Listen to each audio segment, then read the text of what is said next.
With the release of the popular Zack Snyder's Justice League on HBO Max, fans found there are differences between the aquatic world and characters in the movie compared to James Wan's Aquaman from 2018. And with the reveal of Zack Snyder's famous whiteboards that would detail the League's journey across Justice League 2 and 3, we may have little more info on what a true Snyderverse Aquaman would have been like if Geoff Johns was never involved with James Wan's Aquaman.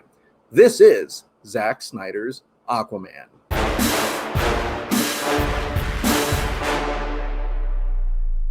I am Aquaman. Back in October 2014, Warner Brothers finally confirmed that former Game of Thrones star Jason Momoa would play Aquaman in their DC cinematic universe. Jason Momoa revealed that his contract was for 4 movies as Arthur Curry or Aquaman.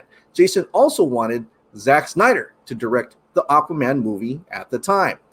Aquaman was being developed on dual tracks, where studios and producers hired 2 separate writers, Will Beall and Kurt Johnstad, to work on the same project in the hopes of getting the best version. James Wan came into the picture and originally pitched the upcoming Aquaman film to Warner Brothers and DC as, get this, a horror monster movie.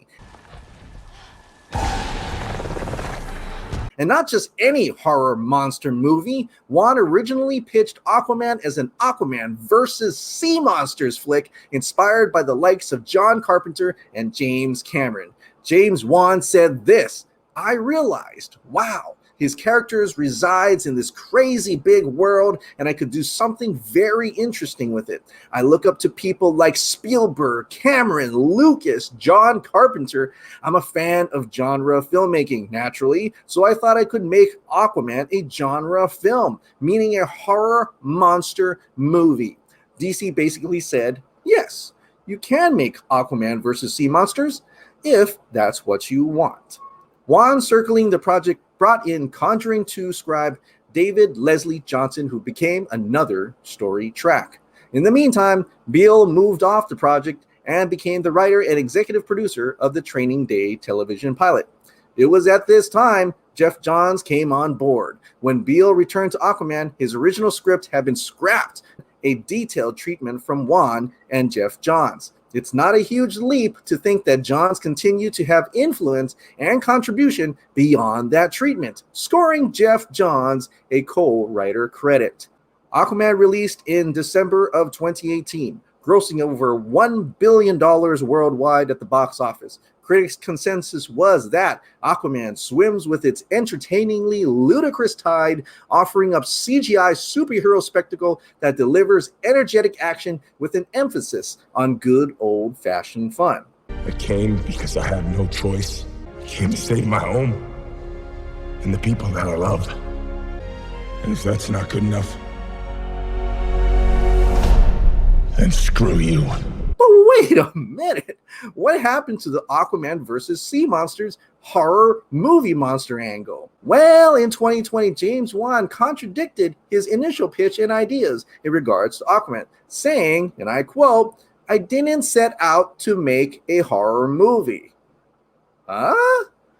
He went on, I mean, that's not what this is about. It just so happens that you're dealing with a world that is beautiful, magical, but at the same time scary as hell, right? People are terrified of the ocean because they don't know what's down there. I want to capture the fear that we have of the ocean, the scariness, but at the same time, the magical and wonder that comes with it as well. Yeah, well, was it possible that sometime from 2016 to 2018, Geoff Johns helped alter the movie to what it is now, hereby deleting or removing most of the horror elements of that movie?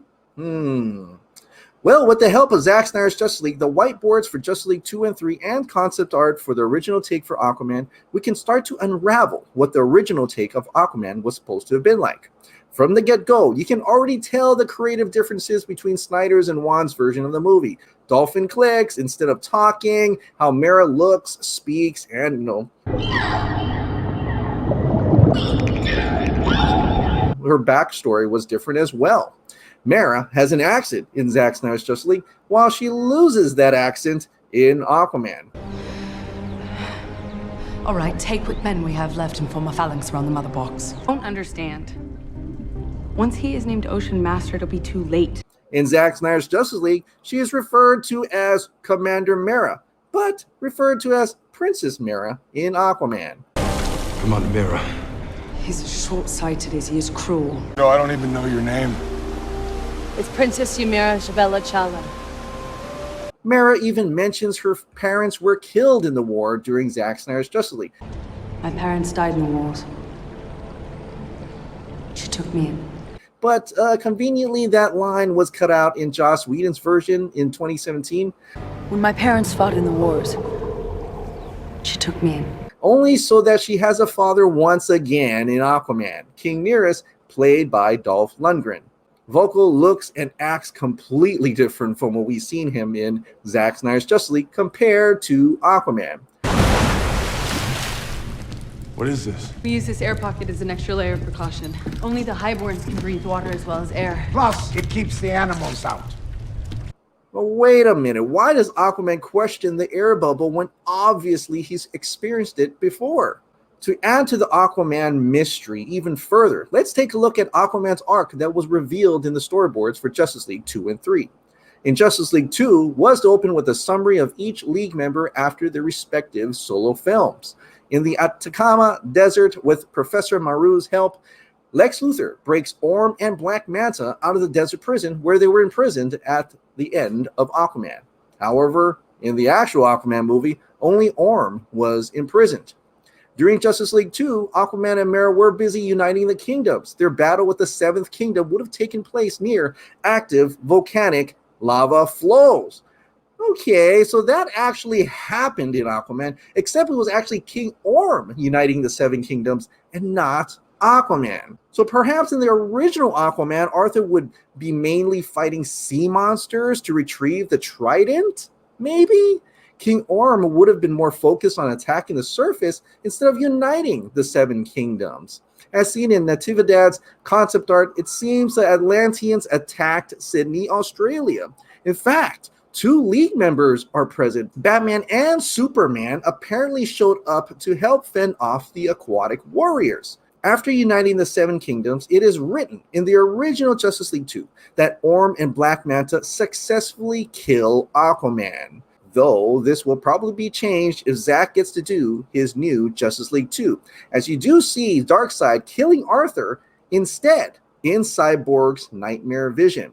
Also note, King Arthur's look is different from Aquaman. Which brings me to another question. Would Zack Snyder adopt James Wan's Aquaman concepts for Justice League 2? Maybe not all of it, as we do see that Nightmare Mera doesn't look and sound like Aquaman Mera at all. In fact, the trident even looks different as well. I'll stab this through his heart for what he did, Arthur. I want to make him pay. We may never know what the original Aquaman was supposed to have been like, but we do know that if Zack Snyder were to continue Justice League, it will probably diverge away from what James Wan has in mind for Aquaman 2. Round 2. Hell yeah.